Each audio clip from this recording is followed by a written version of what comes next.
Assalamualaikum warahmatullahi wabarakatuh. Kami dari kelompok 12 akan membahas mengenai media dakwah dan macam-macam media dakwah. Baik, yang pertama kita akan membahas mengenai pengertian media dakwah. Media berasal dari bahasa Latin yaitu medius yang berarti perantara, tengah, atau pengantar. Sedangkan menurut Wilbur Screamen mendefinisikan media sebagai teknologi informasi yang dapat digunakan dalam suatu pengajaran. Adapun yang dimaksud dengan media dakwah yaitu segala sesuatu yang dapat menjadi penunjang atau alat dalam proses berdakwah yang mana berfungsi untuk mengefektifkan penyampaian ide atau pesan dari seorang dai kepada mad'u.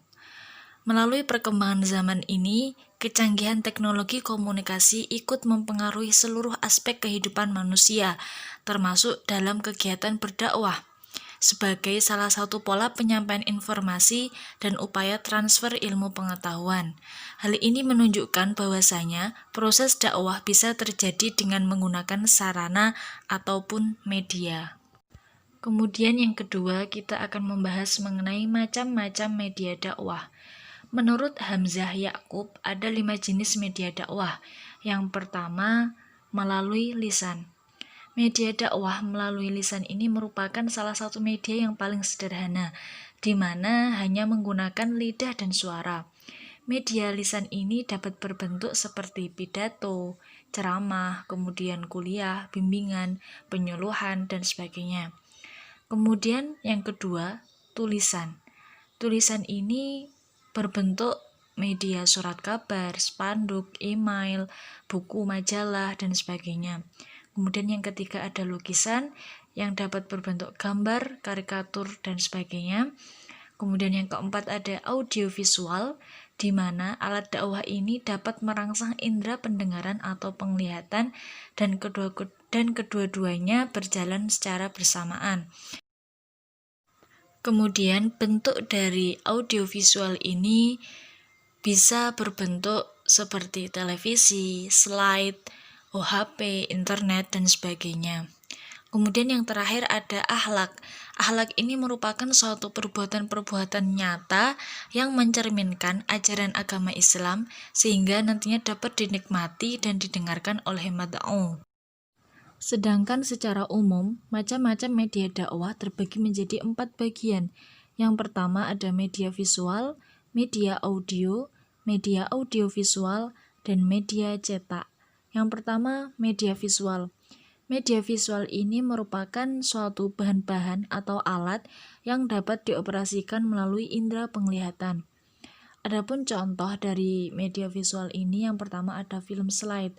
Film slide ini berupa rekaman gambar yang nantinya terbentuk pada suatu film positif yang dapat memberikan gambaran jelas kepada para mad'u tentang informasi yang disampaikan oleh seorang dai.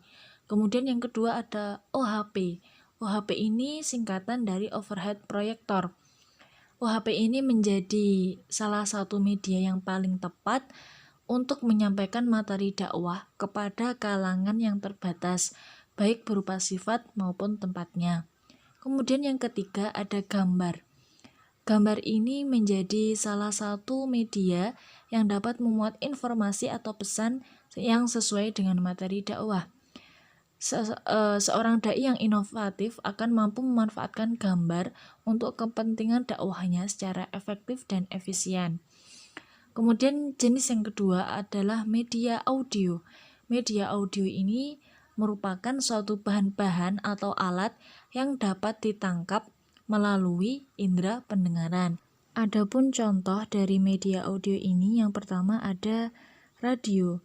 Radio ini merupakan salah satu media dakwah yang efektif, efisien, mudah, dan praktis. Dakwah dengan menggunakan radio akan mampu menjangkau jarak komunikan yang jauh dan tersebar. Kemudian yang kedua ada tape recorder. Dakwah dengan menggunakan tape recorder ini relatif menghabiskan biaya yang murah dan dapat disiarkan ulang kapan saja sesuai dengan kebutuhan.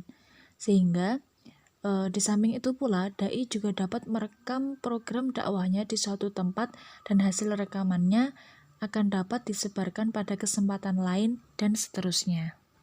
Kemudian jenis macam-macam media yang ketiga ada media audiovisual. Media audiovisual ini merupakan media yang dapat menyampaikan informasi melalui tampilan gambar dan suara secara bersamaan pada saat menyampaikan pesan dan informasi. Adapun contoh dari media audiovisual ini, yang pertama ada televisi, film, internet, dan sebagainya. Kemudian jenis media yang terakhir adalah media cetak. Media cetak ini adalah suatu sarana atau alat atau bahan untuk menyampaikan informasi melalui tulisan yang tercetak. Adapun contoh dari media cetak yang pertama ada buku. Para ulama salaf pun telah mempergunakan media buku sebagai media dakwah yang efektif. Bahkan buku-buku dapat bertahan lama dan menjangkau masyarakat secara luas. Sehingga para dai atau ulama terdahulu cukup banyak mengabadikan namanya dengan menulis dan mengarang buku sebagai kegiatan dakwahnya. Seperti halnya Imam Al-Ghazali yang menulis Ihya Ulumuddin, Imam Nawawi menulis Riyadhus Shalihin, dan lain sebagainya. Kemudian yang contoh kedua ada surat kabar. Surat kabar ini dapat beredar di mana-mana, karena di samping harganya yang murah, beritanya juga sangat up to date dan memuat berbagai jenis berita. Dan yang terakhir, contoh dari media cetak yaitu ada majalah. Majalah ini mempunyai fungsi yang dapat menyebarkan informasi atau misi yang dibawa oleh penerbitnya. Selanjutnya, pedoman pemilihan media dakwah. Adapun hal-hal yang perlu diperhatikan dalam memilih media dakwah, yakni yang pertama, media yang dipilih itu sesuai dengan tujuan dakwah yang ingin dicapai.